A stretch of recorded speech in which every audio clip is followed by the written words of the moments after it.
ደግሜ በፈጠረም የብልጽግና አባል አልሆንም። ብልጽግና ማለት ሙላጫ አጭበርባሪ የማይሞት የሚያስገድል ምላሰኛ ምንም የማይችል ደሞ ኢትዮጵያ ውስጥ ከምርጫ በስተቀር የሚሸጋገር የሚደራደር መንግስት አይፈጠርም። ፔሬድ ኪምጣ ምን ትሰክሳለህ? ዝም ብለህ ኢትዮጵያ ውስጥ የተናገረው ሁሉ እስር ቤት እየገባል እንዴ? አንድ ቃል የተነፈሰ እንኳንስ ፖለቲካ ፓርቲ ምርጫ አቋቁሞ ሊቀሰቅስ የትኛው አምባገነን አይደለ እንዴ? ደሞ ራስን ከመለስ ጋር ታወዳድራለህ እንዴ? ሌሊቱን በተለያዩ የአማራ ክልል አካባቢዎች ምርጫዎች ሲደረጉና ሲከናወኑ አድረዋል። 100% እኔ በእርግጠኛ ልንገር፣ ለምሳሌ ምዕራብ ሸዋ ላይ ከአውራ ጎዳና ውጪ የትም ቦታ ምርጫ ማካሄድ አይችሉም። ሰሜን ሸዋም እንደዛው ነው። ምስራቅ አርሲ እንደዛ ነው። የምስራቅ ሸዋም እንደዛ ነው። የአማራ ክልሉም ጎንደር፣ ጎጃም እንደምታውቀው ነው ያደርጋሉ። ከዛ በኋላ ውጤቱን ያሳውቃሉ እንጂ ወንበሮቹ ውክልናዎቹ ዲስትሪክቶች ምናምን እንዴት ይሆናሉ? የትኛው ወንበር የትኛው ዲስትሪክት ተወካይ ሊሆን ነው? ኦሬዲ ያስቀምጠዋል። አሁን ለምሳሌ ኦሮሚያ ውስጥ 178 ምርጫ ክልሎች አሉ። ኦሬዲ ማማ እንደሚያሸንፍ እናውቃለን። በነገራችን ላይ ከተቃዋሚም ጋር ተደራድረዋል እኮ። ለምሳሌ ለኦፌኮ አቅርበው ነበር ከ30 እስከ 50 ወንበር እንሰጣቸዋለን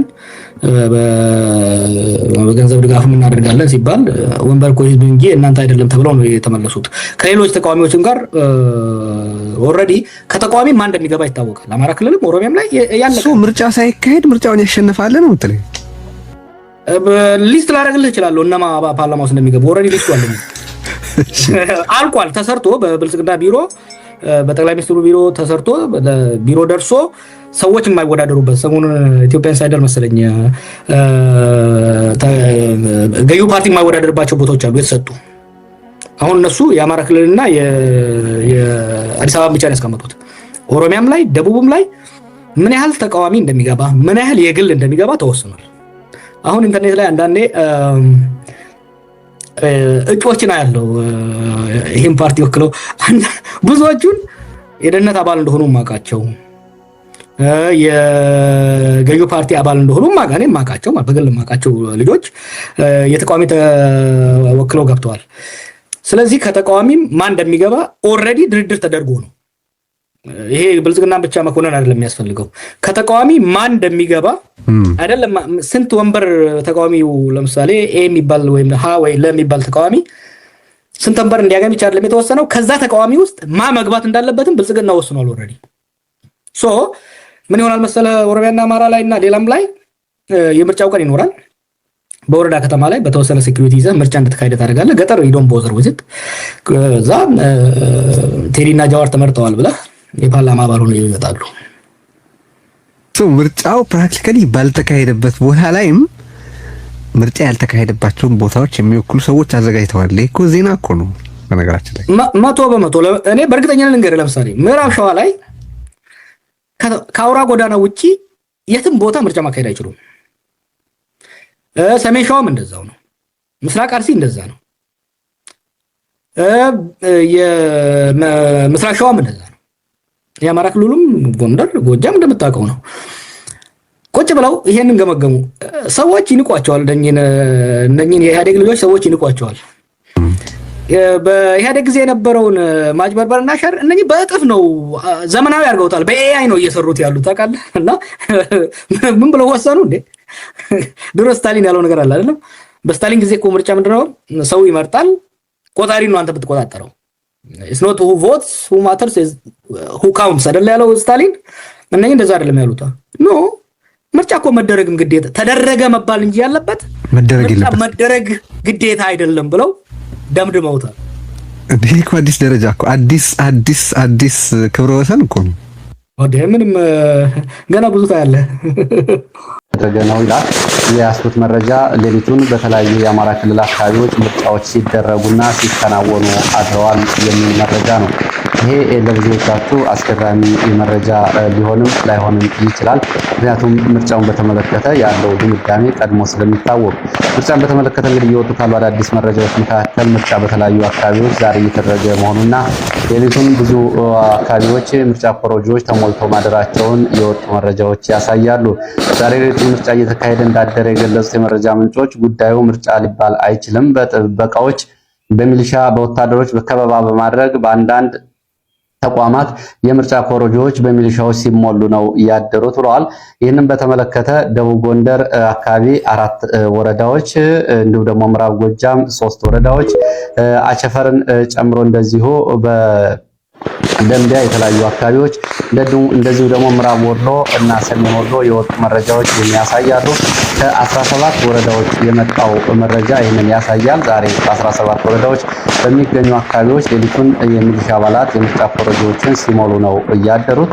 ለሚሊሻ አስፈጻሚዎቹ እንግዲህ እርድም እንዲሁ ደግሞ ትልቅ ግብዣ ቢራና ውስኪ ጭምር በአንዳንድ አካባቢዎች ለወታደራዊ አዛዦች ጭምር በማቅረብ ጥበቃ እንዲያደርጉና ኮረጆዎቹ እንዲሞሉ እየተደረገ ነው። ሚሊሻዎቹ የምርጫ ኮረጆዎችን እየሞሉ ይገኛሉ። ለዚህ ደግሞ እንደ ስጋት የቀረበው በነገው ዕለት በተለያዩ አካባቢዎች ጥቃቶች ሊፈጸሙ ስለሚችሉ ህዝቡ ወደ ምርጫ ውጣ ቢባል አይወጣም። ይህንን ቀድሞ ለመከላከል የምርጫ ኮረጆዎችን በመሙላት ነገ የተወሰኑ ፎቶግራፎችንና ምስሎችን በማሳየት ኮረጆዎቹን ከአካባቢዎቹ ማውጣት የሚል ነው። እንግዲህ ዛሬ ሌሊቱን ምርጫ እየተደረገ እንዳደረ የወጡ መረጃዎች ያሳያሉ።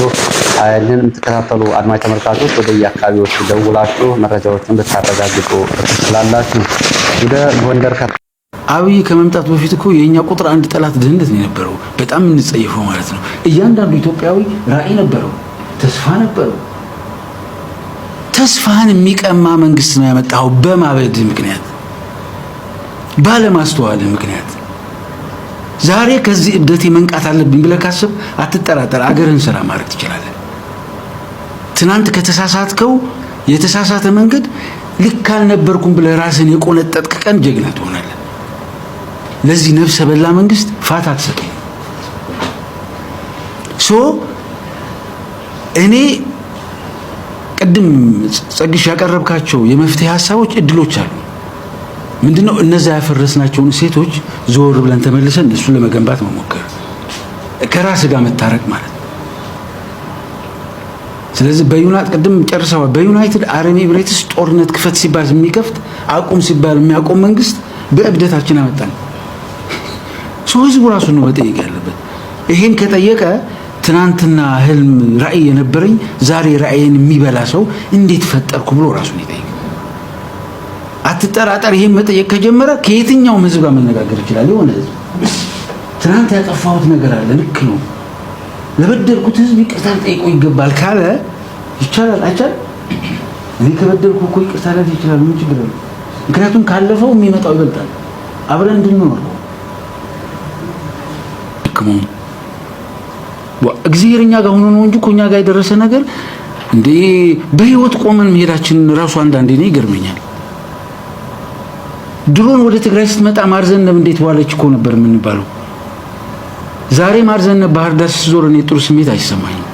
የሆነ ትግራዋይ እዚህ ጥሩ ስሜት አይሰማም።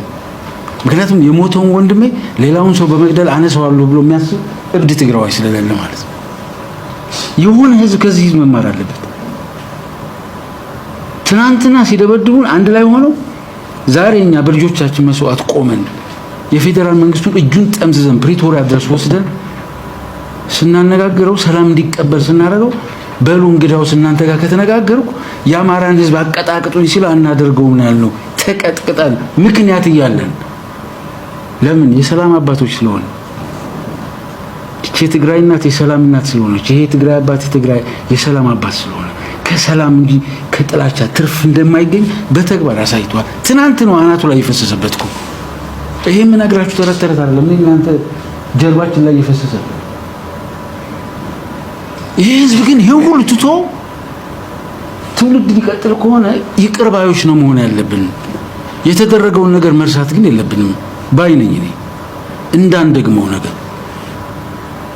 የረሳ ህዝብ ሁለት ጊዜ ነው የሚመጣው። ይቅር ማለት ግን ይቻላል፣ መርሳት ግን አይቻልም።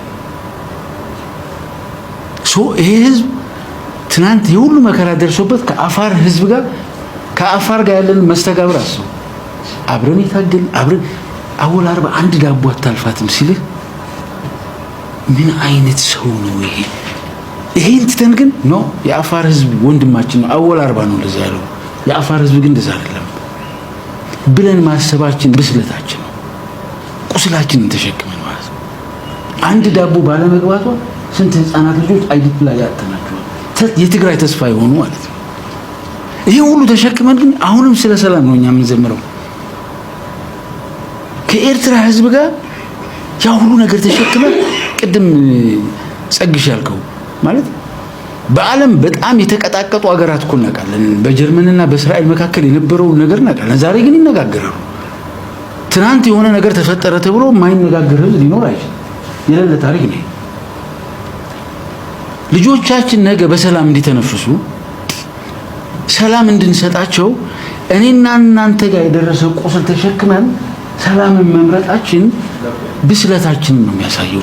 ይሄ ለዓለም ህዝብ አስተማሪ ነው። የትግራይ ህዝብ ትዕግስትና የሰላም ፍላጎት። እኔ አንድ ቤስት ኤግዛምፕል ልንገራችሁ። መጋቢት 23 የካቲት 23 እዚህ ጻይ አካባቢ ዛአዱ አካባቢ ማአት መከራ አሳልፈን በዚህ በሳምራ ሐሊፋ ዴላ ወደ ዴላ የሚባል አካባቢ ይሄድን። አንዲት እናት መንገድ ላይ ያገኙኝና ሰራዊት ያላል መሰላቸው እልል እያሉኛ ስንሄድ መድኃኒዓለም ከፊት ለፊታችሁ ይሁን እግዚአብሔር ከእናንተ ጋር ይሁን እያሉ ይመርቃሉ። እኔ በሞባይሌ ቀርጻቸዋለሁ። እዚህ ያለ ሰለሞን ክብሮ ማለት እኔ ጋር ናቸው። እዛው ነበሩ እየቀረጽኩ መጨረሻ ምን እንዳሉኝ ታውቃለህ? ልጆቼ እኛ እናቶቻችሁ እንዳናለቅስ እግዚአብሔር በሰላም እናንተን ሳያጎድል ወደ ቤት ይመልሳችሁ። እነዛ ሊገሉን የመጡ ደግሞ እግዚአብሔር ልቦና ይስጣቸውና እናታቸው እንዳታለቅስ እነሱም ወደ ቤታቸው በሰላም ይመለሱ። እንደዚህ አይነት እናት ከየትኛው ፕላኔት ጥግ ነው የምታመጣው? ከየት? የትግራይ እናት የሰላም ፍላጎት አየህ? የሌላዋ እናት ለቅሶ የኔ ለቅሶ ነው እኮ ነው ያለችው። በዛ ቀውጢ ሰዓት ነው የምነግርህ። መቀሌ ስንት ህፃናት እየተገደሉ ነው። ማህበረ ዶጌ በቤንዚን እናቃጥላቸው እየተባለ ማለት ነው። እሷ ግን ለነዛ ለሚያቃጥሉ እንኳን እናታቸው እንዳታለቅስ ሰላም ነበር የምትመኝላቸው። የኢትዮጵያ ህዝብ ከትግራይ ህዝብ መማር አለበት። ይሄ ነው ሰላም የሚያመጣው። መጀመሪያውንም ይሄ የሰከረ መንግስት ራሳችንን ያሰከር ነው ብሎ ማሰብ አለበት። ልክ አልነበርንም። 27 ዓመት ጨለማ ነው ብለን ራሳችን ምንድነው የሚለው መጽሐፉ? አንኳኩ ይከፈትላችኋል፣ ለምኑ ይሰጣችኋል ነው የሚለው። 27 ዓመት ጨለማ ነበር ካልክ ጨለማ ይሰጣል። ምን ችግር አለ? እሱ አይሳ ነው። ብርሃን ከጠየቀው ብርሃን ይሰጣል፣ ጨለማ ከጠየቀው ጨለማ ይሰጣል። ይሄን ለምኜ ራሴን ያመጣሁት ብሎ ለራሱ ንስሐ መግባት አለበት። ይሄ ነው አገር የሚያቀናው። ይሄ ነው የተበደለን ህዝብ ልቡን ትርክስ የሚያደርገው። ስለዚህ የመጀመሪያው የኢትዮጵያ ህዝብ ቆም ብሎ ማሰብ ያለበት ተሳስተን ነበር። አቶ ገዱ ያለው ልክ ነበር። ምክንያት በሌለው ጥላቻ ሰክረን ወንድሞቻችንን ቁስላችን አለማረጋችን ዛሬ በእኛ ላይ መጣ። ሞትን አታዳንቁ የሚል መሪ እኮ ነው የፈጠርነው። አንተ በመከራ አንድነትን የፈጠረን የህዳሴን ግድብ የዚችን አከል ድህነት ይቀርፋል ተብሎ አብይ ከመምጣቱ በፊት እኮ የኛ ቁጥር አንድ ጠላት ድህነት ነው የነበረው። በጣም እንጸየፈው ማለት ነው። እያንዳንዱ ኢትዮጵያዊ ራዕይ ነበረው። ይሄ መንግስት አጨብጫቢ እጆችን፣ ታሳቢ ጭንቅላቶችን፣ ሞጋጭ ጭንቅላቶችን የሚፈልግ መንግስት አይደል። ትችት እንዲፈራ እንደዚህ አይነት መንግስት በታሪክ ገጥሞኝ አያውቅም። በእኔ የህይወት ተሞክሮ ትችት ፈር ነው። አጨብጫቢ፣ አወዳጅ፣ አሞጋሽ የሚፈልግ እንጂ በተደራጀ አኳን ጥያቄ የሚጠይቅ የሚሞግት ጥያቄዎችን ከመመለስ ይልቅ ጥያቄዎችን ማጥፋት የሚቀናው መንግስት ነው። ይሄ ሀቅ ነው። አማራነት እንደ ወንጀል አማራ መሆን በራሱ ወንጀል ተደርጎ አሁንም ድረስ እስር ቤት የሚያስወርውር ነው።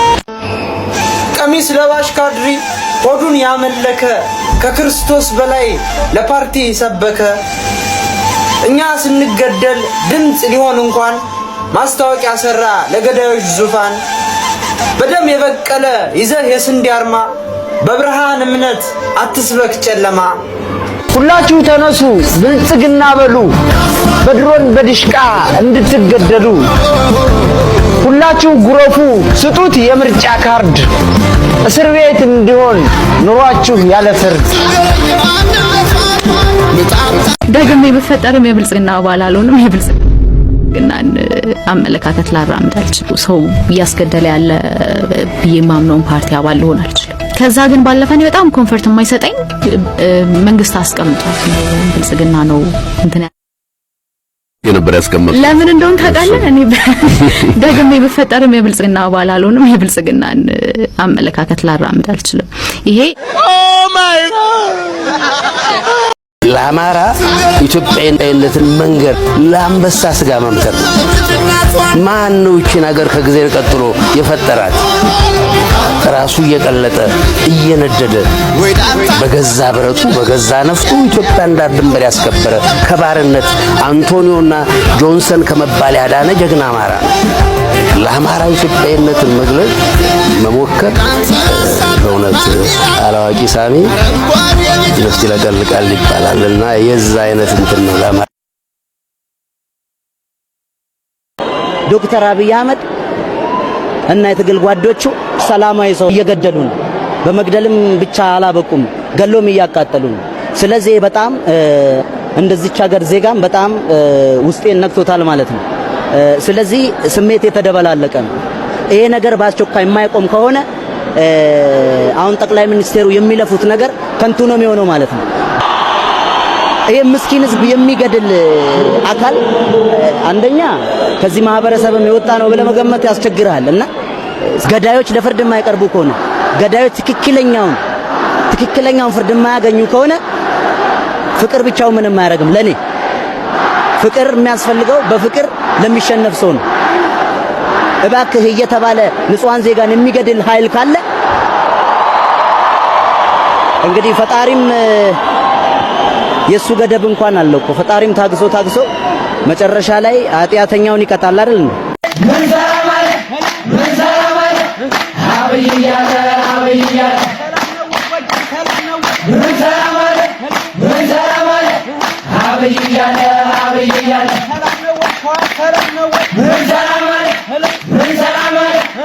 አማራ ሲገደል አብይ ቁጭ ብሎ ጺሙ እንደዚህ አሰርቶ ቁጭ ብሎ የሚያወራው እዚህ ስለ እንትን ከቤተ መንግስት እስከ እንትን ስላለው መናፈሻ እዛ አማራ በየቦታው እየሞተ አብይ ስለ መናፈሻ ያወራል። ይሄን ቀረጸው። ከዛ አብይ 4 ኪሎ ጋር መናፈሻ ያሰራል። 4 ኪሎ ወለጋ እየሞተ ምንድነው? እንዴት እየሄድን ነው? እሱ ሱፉ እንደዚህ አሳምሮ በቲቪ ቅርጹ እንትን ብሎ ችግኝ ይተክላል። ችግኝ የተከለ ሰው ይሞታል እዚህ ጋር። ይሄ ነው ወይ መሪነት?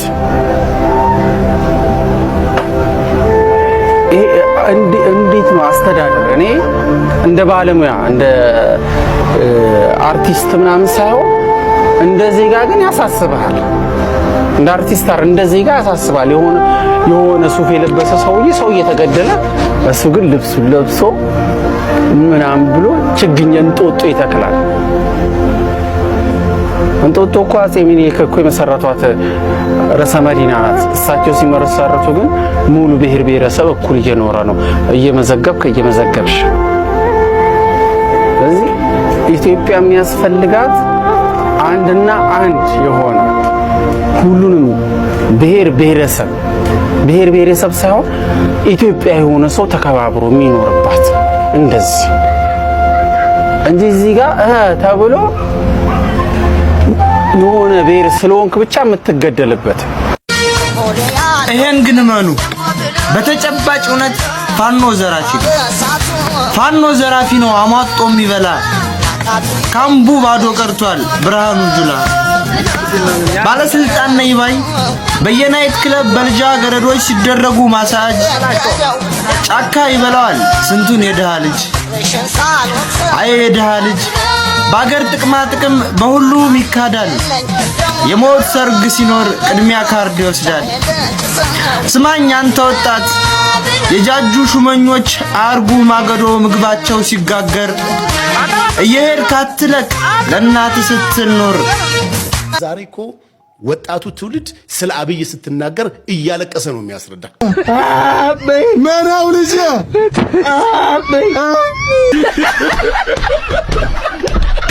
ብልጽግና ማለት ሙላጫ አጭበርባሪ የማይሞት የሚያስገድል ምላሰኛ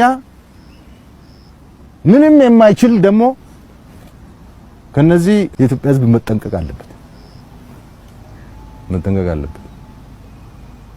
ኔጌቲቭ ቲንከር የሆነ ሰው ሁሉ ጊዜ ክፋት ነው የሚሰራው። ክፋት ነው። ይጠረጥራል፣ ያዋጋል፣ ያጣላል፣ አይሞትም፣ ያስገድላል፣ ይበላል፣ ይኖራል፣ ይሞታል። እሶ ባሉበት ዘመን ስንዴና ኬንዳ ይለምን እንደ ኢትዮጵያ ሕዝብ ያው ምርሶ ባሉበት ዘመን ማህተም እኮ እንዳውደ ንግስት በሻንጣ እየሄደ በየመንገዱ ድውለት የሚበላበት ነው። የኪሱም አንቆጥሮት አመራር ጋር እጅና ጉንት የሆነ የቀበሌ ሊቀመንበር እንደ ፓትርያርክ አይሻርም።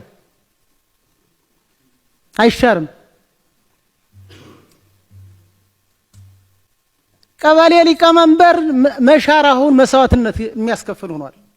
ስለዚህ እኔ ይህን ካልኩ ይብቃኝ። እግዚአብሔር ይስጥልኝ።